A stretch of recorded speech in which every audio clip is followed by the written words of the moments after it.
Hi, everyone. Welcome back. Um, so we are very pleased to have Mitchell Taylor today from UC Berkeley.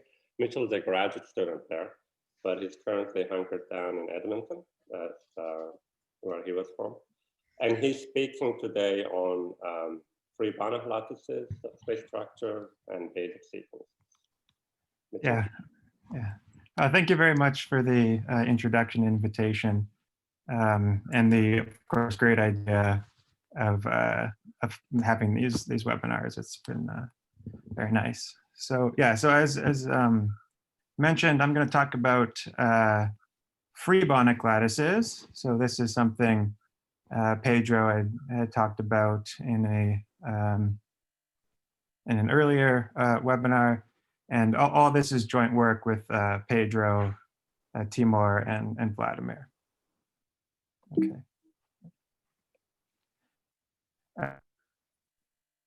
So what is a free Banach lattice? So a free Banach lattice is basically, well, you start off with a Banach space and you want to associate a Banach lattice in kind of a natural way that kind of preserves all the structure of the Banach space in some sense, or at least you can see some structure of it. So given a Banach space E, with the technology of free Banach lattices, you can associate a pair consisting of a Banach lattice, which is denoted FBL of E, and an isometric embedding, so a canonical representation of your original Banach space in that Banach lattice with two key properties.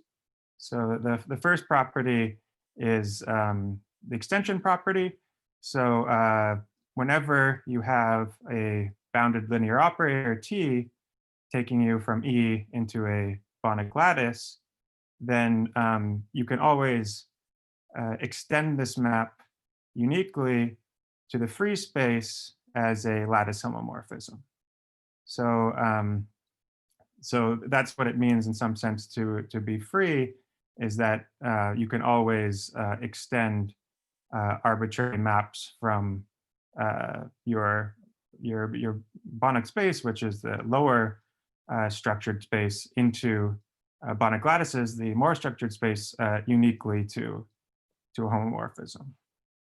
And the other property you require, it's not needed to make this map unique or not, but to specify the free Banach lattice uniquely in the isometric category, you want the extension to preserve norm. Okay, so those are the two universal. Well, that's the universal property of the free Banach lattice, and it of course specifies it uniquely as long as you can show it exists. Okay, so the goal of this talk is to understand the subspace structure, and in particular the basic sequences of free Banach lattices, and how you can reflect properties of your Banach space as kind of lattice versions of that property upstairs in the free Banach lattice. And one of our motivating questions is the following. So suppose we have an isometric embedding. You can also make it an isomorphic embedding, but I just don't want to deal with constants. So isometric embedding is just a little bit more convenient, but isomorphic is fine too. So suppose you have an embedding from E into a larger Banach space F, and then using the properties of the free space, I can lift this, right? So this iota takes me from E to F. F can be put inside its free Banach lattice via the canonical inclusion, and then I get this induced map from the free Banach lattice over E to the free Banach lattice over F. Right? And what's easy to see from the universal property is that this induced map is norm 1, right? So it's an extension of inclusion. Let's suppose, of course, E is not 0. It's an extension of the inclusion and the same norm, so it must have norm 1. What's a little bit more difficult, but not too hard to see, is that this map is also injective. So it gives you a continuous injection of the free Banach lattice over E into the free Banach lattice over F. But as is common in Banach spaces, we don't want just a continuous injection. We want an embedding, right? So we want this induced map iota hat to be an embedding so that we can view the free Banach lattice over the small space as a closed sublattice of the free Banach lattice over the big space, right? So that's our motivating question. And let me first just give a couple remarks on where this question comes from. And I think a lot of the motivation, at least for questions, the techniques tend to be different, but for questions in this area comes from Lipschitz free spaces, right? So in Lipschitz free spaces, you have a diagram, except E and F are metric spaces, and these two upper spaces are the free Banach spaces over those metric spaces. And it's well known that an embedding of the metric spaces induces an embedding of the free Banach spaces. So this question of when iota hat is an embedding in the Lipschitz free version of this problem is it's always an embedding. And this is of course extremely useful because you want to be able to view FBLVs as a subspace or the Lipschitz free space over a small metric space is a subspace of the Lipschitz free space over a big metric space. Okay. So things are not so simple in the realm of Banach lattices. So the answer to this question of when is iota an embedding is not always. There's a lot more work to do. And one of the theorems that I'll try and motivate a little bit for the first half of this talk is the following. And it says, it classifies when this map is an embedding. So for this theorem, let's fix E to be a Banach space. And let's look at this first property. So this first property just says that whenever E isometrically embeds into F, then the induced map between the free spaces is also an embedding. Okay, so this first property here is just the solution to the question I mentioned on the other on the last slide. But the characterization of when this happens is actually if and only if your original Banach space E is a GT space. So it's not, the answer is not always. It's actually quite rare for this to happen. And GT stands for Grothendieck's theorem. So for me, so this is a classical and an important class of Banach spaces. But for me, when I was starting this project, I didn't know what a GT space is. But luckily, I have, of course, many great co-authors on this.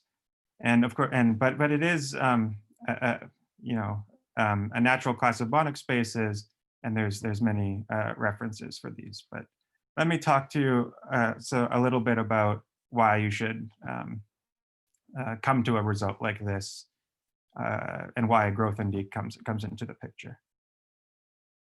Okay, so the way we'll see how this characterization shows up is we'll look at the construction of the free Banach lattice. And and the important thing I need to hear is the formula for its norm, right? So the way this all worked is historically, I guess, is this free Banach lattice construction was first considered by Tony Wickstead and Ben de Pacter, where they were looking at free Banach lattices generated by a set. Okay, so in their setting, they didn't have FBL of a Banach space; they had FBL of a set. But you can see, and this was done by Pedro, Tradacete, and Rodriguez and Aviles, I believe, that free Banach lattice over a Banach space will just be the free Banach lattice over little L1 of that set. So, Pedro and his collaborators generalized this to an arbitrary Banach space, but they didn't just show it exists. They gave an explicit construction of it, which will be important. So, of course, this space is a universal space. So the norm is not going to be super easy, right? It has to be sufficiently complicated because whenever you prove something about the free space, you really prove something about all Banach lattices. And but let's go through the construction and see what happens here. So let's start off with the function f. I'm not assuming any linearity. I'm not assuming anything right now. And I won't assume linearity, by the way, it's important. But let's start with the map f that takes my dual space of E into the real numbers. Okay. And I'm going to define an expression. I'll call it the norm of f v. It's, of course, suggestive, but right now it's just an expression. And it's the sup overall possible combinations that look like weak and strong one-summing norms. So what I do is I take the supremum overall n, I sum from k equals 1 to n of f applied to xk stars, where these xk stars run from 1 to n in the dual space. And I put a restriction that their weak one-summing norm is less than 1. So if I sum up the vectors applied to x, sup over the ball, I get less than or equal to 1. Okay. So this is, well, it's just an expression for now. But what you can prove, and this is not difficult to see, is that if you look at the space H1 of V of positively homogeneous, but not additive, so f of lambda x is lambda f of x for positive lambda, but nothing about additivity. These are still nonlinear functionals. But if you look at all positively homogeneous functions from E star to R, which satisfy that this FBL norm is finite, then you get a Banach lattice. Okay, and of course the lattice operations are pointwise, which is extremely convenient for computations. And the theorem of these authors on the above is that the free Banach lattice over E is nothing but the closure in this topology of the sublattice generated by the point evaluations in the space of positively homogeneous functions. Okay, so the point evaluations for this talk I'll write as delta x. So delta x takes in an element of the dual space and is just this canonical map from x into x double star. So delta x takes in an element of the dual space and spits out that element applied to x. And those are, of course, are positively homogeneous functions. They're linear. I can take the sublattice generated by them, and then I close it up in this topology, and that's the free Banach lattice. So it's of course it can't be super easy to work with because it's universal, but this is a rather concrete representation of it. It's not as complicated as you might think at first glance. Okay, and of course, the free Banach lattice also comes with an inclusion, and the isometric inclusion is just you send x to the point evaluation at x. That's the natural one. Okay, so let me give you some intuition on why this is the right space to work in. So what's been known for a long time is how to generate free algebraic objects, right? So how to generate, say, the free vector lattice over a set. The new stuff, for the most part, in the last couple of decades, are, like involving metric space structure as well.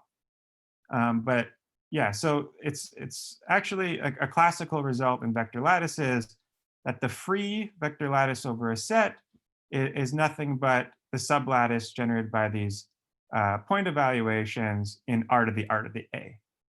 Okay, and why am I saying this? Well, in the previous slide, we were looking at functions f from E star to R, right? We were throughout this slide, we were looking at functions from E star to R, So these functions f, we have an e star to r, and e star is basically, it's a it sits inside of all functions from e to r, right? We're putting a little bit of continuity in there, but this space r to the e star is very, very close to r to the e, right? So basically what you can think of in this construction of FBL of E is we're starting with the free vector lattice, and then we're equipping it with the norm and completing it. So that's kind of where the space comes from, right? That motivates why you're working in the space of, the sublattice of positively homogeneous functions. But why is the norm correct? Well, we have to do a little bit more digging for that.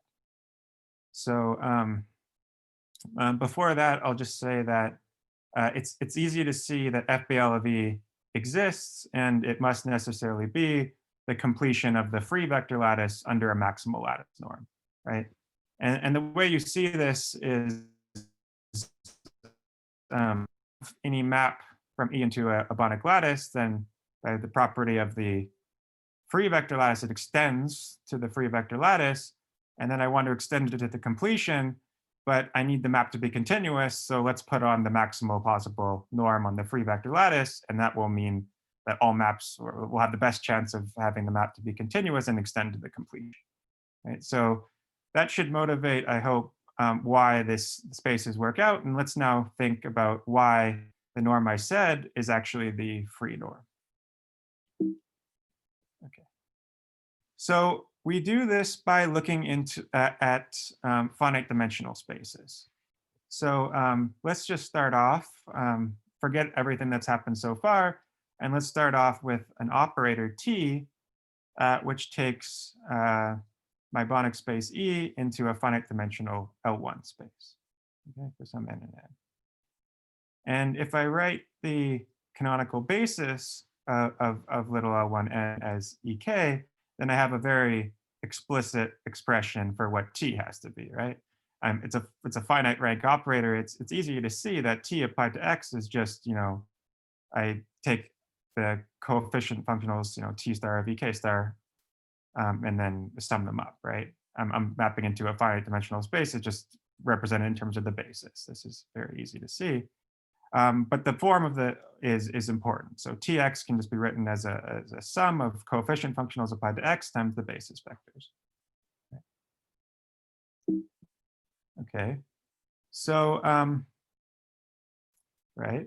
So now let's compute the norm of this operator. It's again very easy to see that the norm of this operator is the supremum over all X in the ball of the coefficient functionals applied to X, and then you take their sum. And the only way to lift this map T to a lattice homomorphism on the free space is by this formula here at the bottom.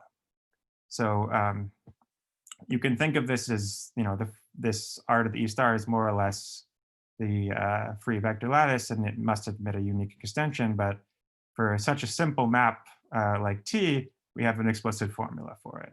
So the lattice homomorphism extending T will apply to F, and it'll just, instead of having xk star applied to X, you think of this as delta sub X, the point evaluation applied to X star, and then just replace delta sub X with an arbitrary F, right? So this is the formula for what the extension must look like. And now we compute norms. So if we take the norm of T hat F in little L1, I just sum up the coefficients.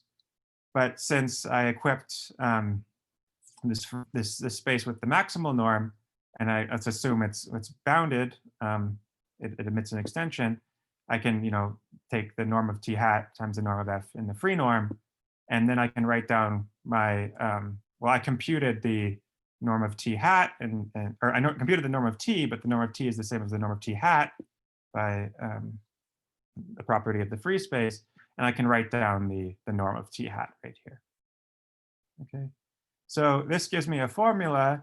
It says that when I sum from k equals 1 to n of the coefficient functionals applied to xk star, I'll get exactly this weak summing norm times the free norm. And now I take soups over all possible choices of operators T that are contractions, and I get that this candidate norm is dominated by the free norm, right? So this was my expression here that was in the free norm, and this was my constraint. I take soup over all possible choices like this, and I get that the free norm must dominate the candidate norm, which I told you was the FBL norm, but this argument doesn't show that. All that shows is a domination. Okay, but the theorem of Aviles, Rodriguez, and Tradacete is that this inequality here is really an equality. So this maximal free norm is just this norm that we got as a candidate by looking at operators into finite dimensional little L1 spaces. And in some sense, this makes sense because the little L1 is kind of has a maximal norm. So you might think that you can reduce to this case, but it's definitely a theorem to prove this. Okay. But the moral of the story and why I'm speaking about this in connection to this GT space characterization is what this theorem morally says is that extension of operators into arbitrary Banach lattices can be in some sense reduced to the extension of operators into finite dimensional L1 spaces, right? So the universal property of the free space is that any map admits an extension, but the norm is determined just by extensions into little L1. Okay. So this kind of idea motivated the following result, which is actually more general than the original results for the subspace problem that I mentioned at the beginning of the talk. So this theorem actually, we have two Banach spaces E and F with the inclusion. So E is a subspace of F, and we fix a constant C bigger than 0, and I claim that the following are equivalent. So the first property here is just our motivating property that the induced map between the free spaces is an embedding, and we'll actually say it's a C isomorphic embedding. So the inverse map has norm C. This actually happens if and only if for every natural number n and every operator T taking E to little L1n, I can find an extension T tilde to the big space F into little L1n with control of the norm by the constant C, right? So what it's basically saying is that this second property is basically saying is that every map from the small space to little L1n extends to the big space into little L1n with a C control of the norm. And of course, that's why I was talking about little L1n's, and the free Banach lattice is really about extending operators into little L1n's. You can also say that this property, this is equivalent to the second property, except I allow a C plus epsilon extension for every epsilon. So what property 3 says is basically, if I can extend operators with a little bit of error, then I can always hit it on the nose and get no error at all, which is maybe a little bit surprising if you think about it. I mean, our original guess for what might be the solution to the subspace problem was maybe script L infinity spaces. And script L infinity, you have, or script LP spaces, you have script LP lambda plus spaces. So there's script LP lambda plus epsilon for every epsilon. And that kind of plays a role. But here, if you have a C plus epsilon extensions, you get C extensions for free. So that's why I mentioned this. But the critical thing to mention here is that these properties 2 and 3 have nothing to do with Banach lattices, right? They're purely Banach space properties about extensions of operators. So there's no connection to Banach lattices. What we've done is in statement 1, made a statement about Banach lattices and shown it's equivalent to a pure Banach space property. And this is one of the goals of free Banach lattices, is to translate information about your Banach spaces into information in the free space, and conversely. Okay, and this explains why GT shows up.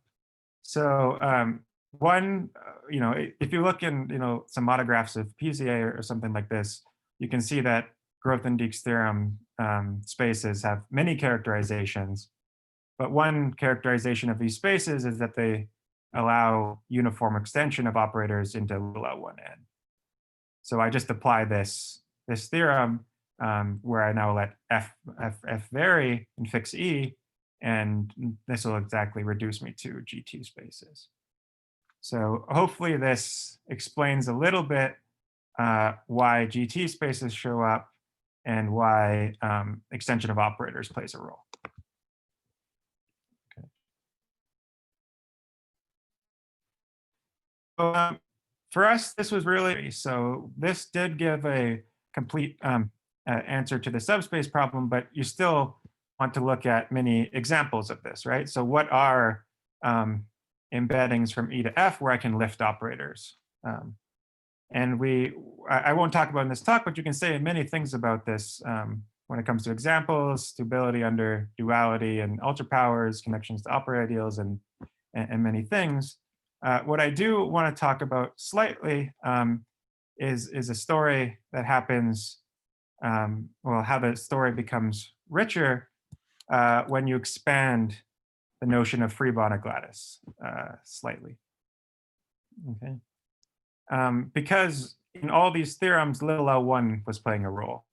But, little LP is also a natural space, and can we get this to play a role? And it turns out we can. And this is through the technology of the free p-convex Banach lattice. Okay. So I had just spent all this time talking about free Banach lattices, and I don't want to talk about free p-convex Banach lattices in this talk. I just want to mention a few remarks. And I'll mention the definition of p-convexity on the next slide. But similar to the last construction, to any Banach space E, I can associate a free p-convex Banach lattice, which satisfies the exact same properties that any operator from E into X extends to the free space. But there's one downgrade and one upgrade. So the downgrade is that this diagram only works when the target space X is p-convex in its own right. But then the upgrade is that this free space also becomes p-convex. Okay.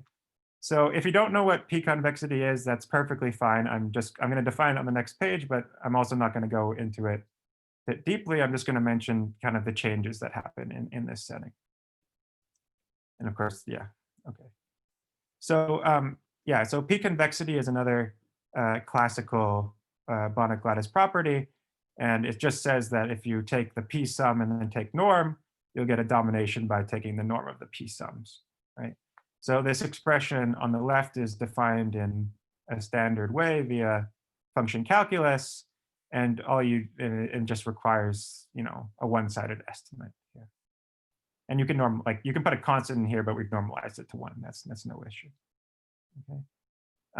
But really, it doesn't matter if you have no intuition for p-convex spaces. All I want to mention is that if you replace L1 spaces by LP spaces, then everything I've said up to this point remains true, but the statements are now for the free p-convex space.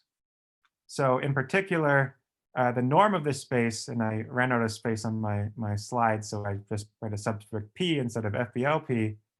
I just put p sums on everything. So if you put a p sum on this and a p sum here, what this norm is really doing is it's mapping weak p summing norms sequences to strong p summing sequences. And and this is the formula for the norm of the p-convex Banach lattice. Okay, and this this formula for the norm takes a little bit of work. It's done in a different joint work with different authors, but I just wanted to mention here, what happens with little l1n becoming little lpn in this case. And what you can show is that this subspace problem I was talking about before is now characterized in terms of extensions of operators into finite dimensional LP spaces. So everything works out as well as you could hope. Okay. All right. So one thing I do want to mention about these p-convex things is just for fun, is some examples. So of how p plays a role. So one example here is that if you consider the Rademachers in capital L1, and you look at the induced map between the free p-convex space, this will be embedded if p is infinity.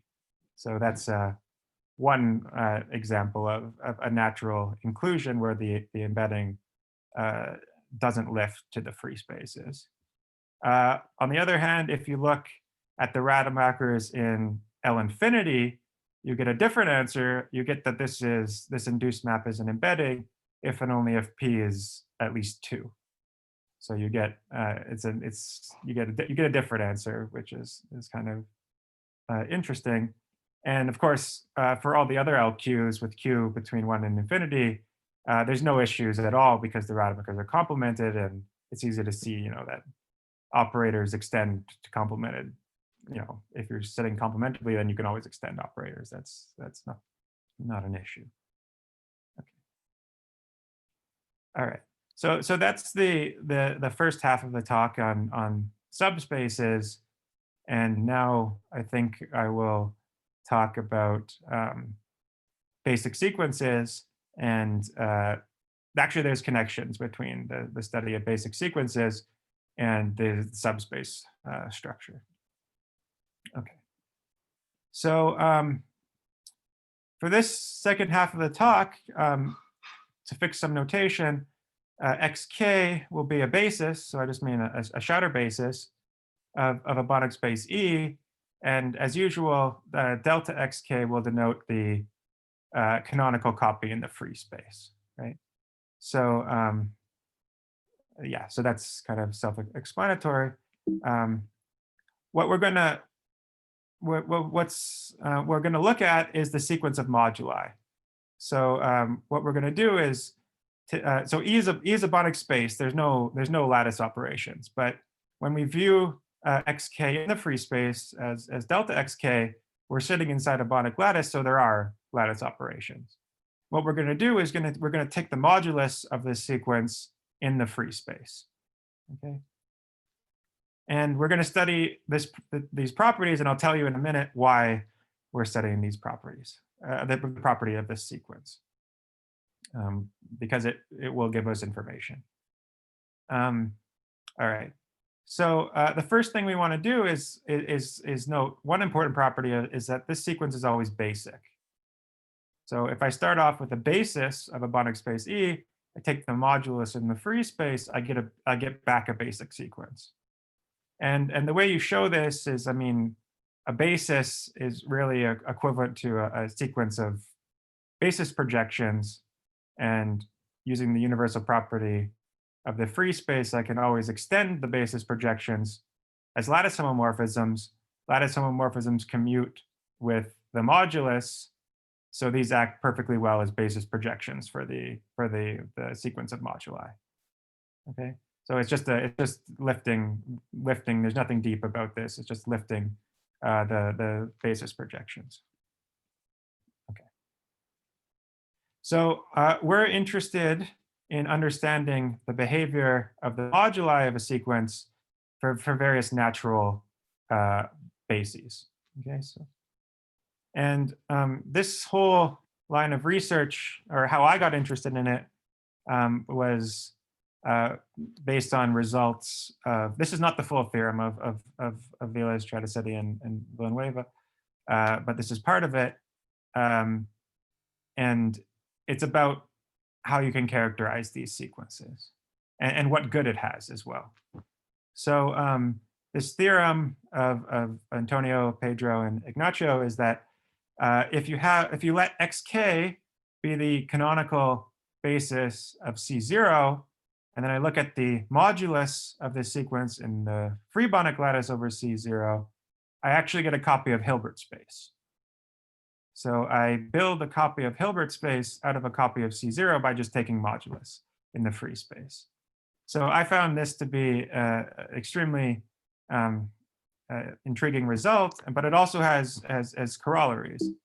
So what corollary you can get from combining with the universal property of the free space is that the moduli of the unit vector basis of any isomorphic copy of C0 in any Banach lattice will be weakly null. So I can translate a theorem about free spaces to a theorem about all all copies of a Banach space in any lattice. And so this is actually not just something about one specific Banach lattice FPL of C0. It's really about every copy of C0 in every Banach lattice. Okay. And how do you see this? Well, okay. So what you do is, xk is the canonical base of C0. I take its modulus in the free space. I get L2. L2 is weakly null, and then I use the universal property of the free space to pass this over to any copy. So it follows. It's an immediate corollary, but I think it's a very interesting corollary because there's many. There's no reason a priori that a Banach space sitting inside a Banach lattice should see the lattice structure at all. Right, but this says it does see it in a strong way, and it should be contrasted with the result where if you replace C0 with little L2, then this is wrong, right? So you can just take the Rademachers. These give a copy of Hilbert space. You take their moduli, you get the constant sequence 1. This is definitely not weakly null. And we'll also give another explanation of why this happens and show why the p=2 threshold is sharp. Okay. So this is why we're interested in this question, and we're going to now compute some of these bases. So in our joint work with Timur, Pedro, and Vladimir, we computed, we extended this result in several ways. One is maybe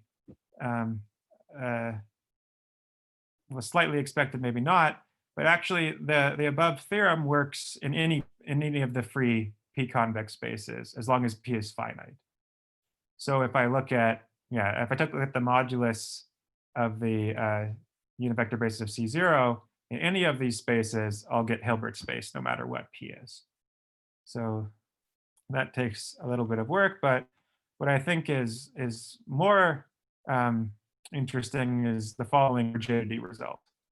So just for the decorations, we fix p to be a finite number between 1 and infinity. We let xk be an unconditional basis of E.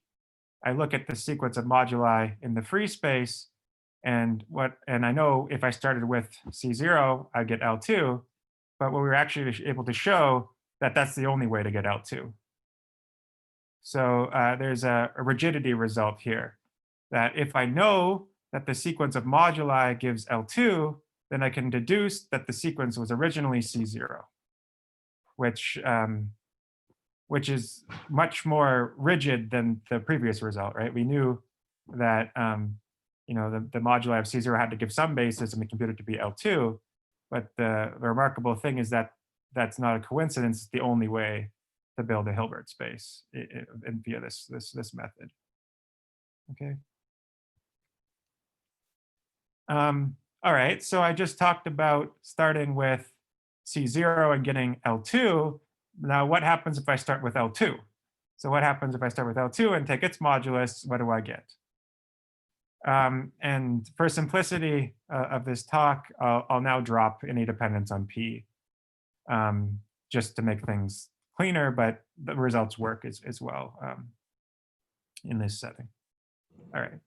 So the easy observation is that if I start off with a basis xk of a Banach space that satisfies a lower 2 estimate, so it dominates L2, then its moduli give L1 in the free space. So let me explain this a little bit. So what you do is you use the Rademachers. So lower 2 estimates fine. You can just compose 2 maps, but let's just start for simplicity with the unit vector basis of little L2. Let's consider the Rademacher embedding from little L2 into capital L1, and then lift it to a lattice homomorphism in the free space. So this gives me a map R hat from the free Banach lattice over little L2 to capital L1, and let's just compute the norm of this map. So, if I take the norm of R times the a linear combination moduli of the standard basis, I can estimate that by taking R inside as R hat, right? So I can bring this R from the outside inside as R hat.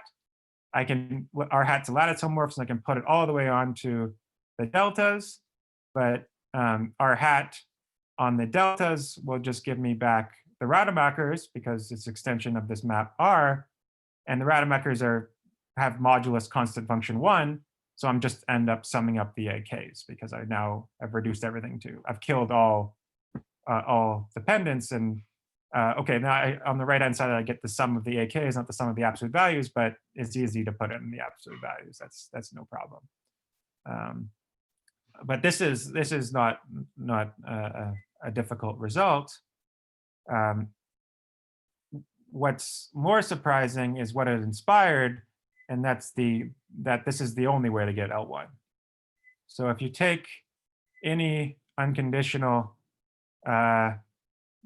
basis of a Banach space, and you know that the sequence of moduli in the free space give L1, then that actually characterizes when the original sequence has a lower 2 estimate. Okay. So again, so it's again, one way is, I showed you the easy way that if you start with a lower 2 estimate, then you get L1. The more difficult direction is to show that that's the only way to get L1. So you start off with the modulus of any sequence. If that is L1, then you have to show it has a lower 2 estimate. And this takes a little. Okay. So one maybe thing to remark is that so I assume the basis was unconditional. This is an essential assumption. If you look at the dual to the summing basis, you can also get little L1 without a lower 2 estimate. So it's sharp in that sense. All right. So now we went from C0 to little L2 to little L1. Is there a way to characterize little L1? And there is. So if you take a normalized basis of your Banach space, then the sequence of moduli in the free space will give the unit vector basis of L1. Oops. Uh-oh. Let me just reopen that.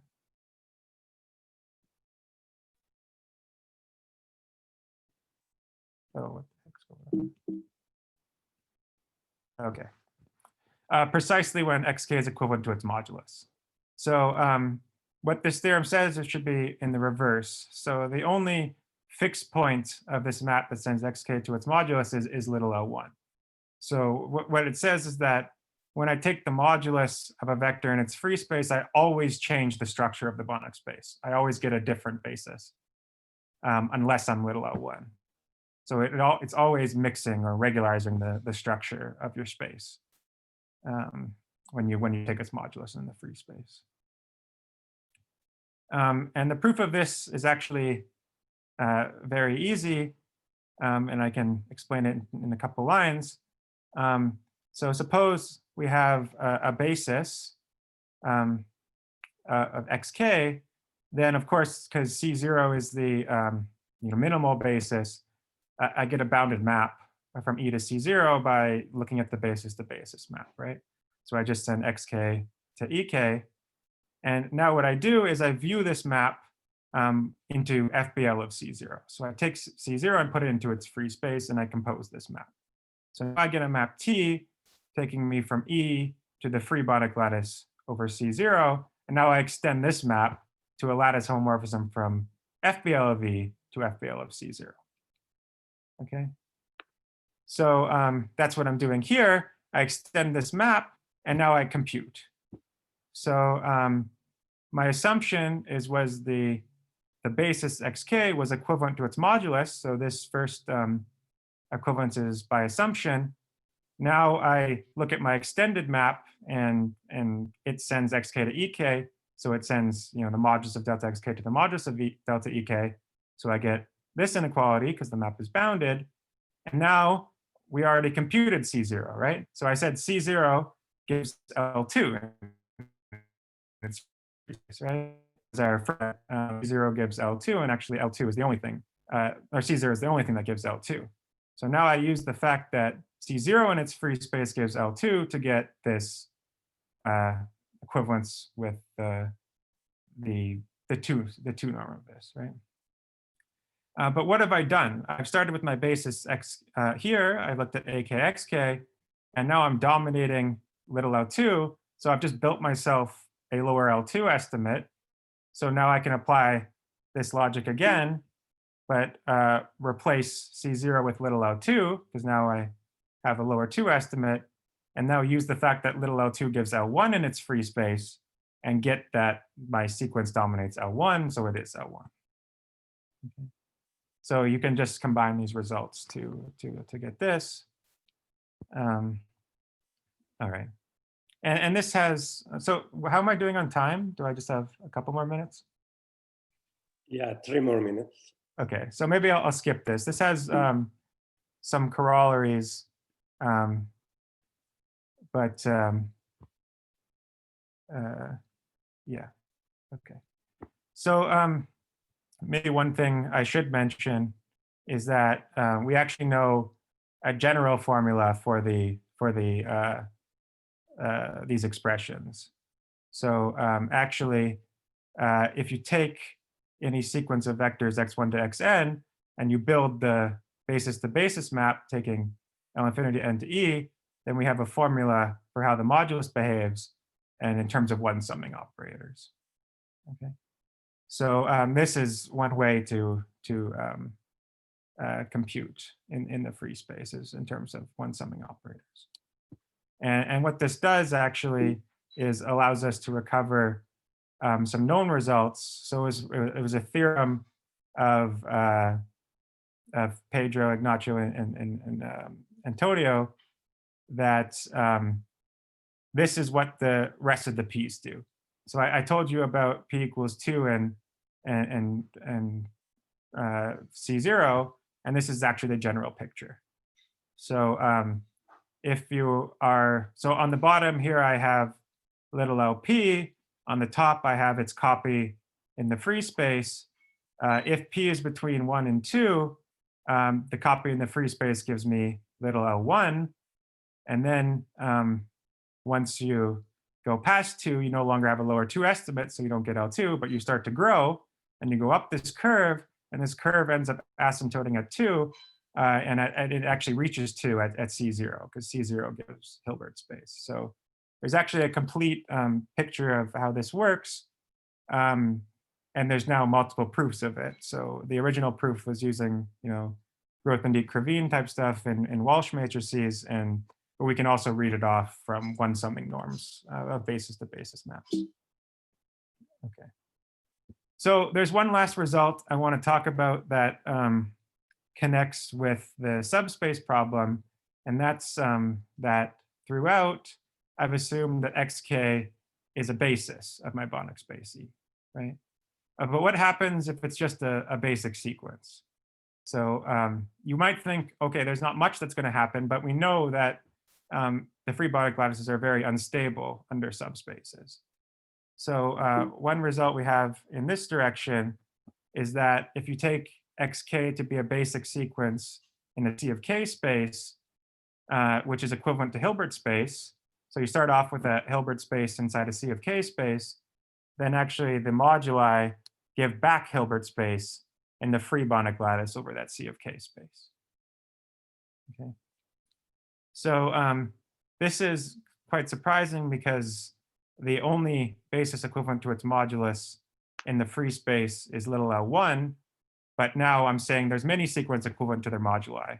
So any copy of Hilbert space in a C of k space gives me back a Hilbert space, but that's because it's a basic sequence and not a basis. And the subspace problem has a negative answer, and so it changes the structure when you're going with basic sequences or bases. So this theorem that the only way to get a fixed point of this map is to be L1 is completely false when you're working with basic sequences, and that's because no matter what p is. P can be anything between 1 and infinity, including 1 and infinity. Thanks. So I guess I should end there. Thank you. All right, thank you so much, Mitchell. Any questions or comments?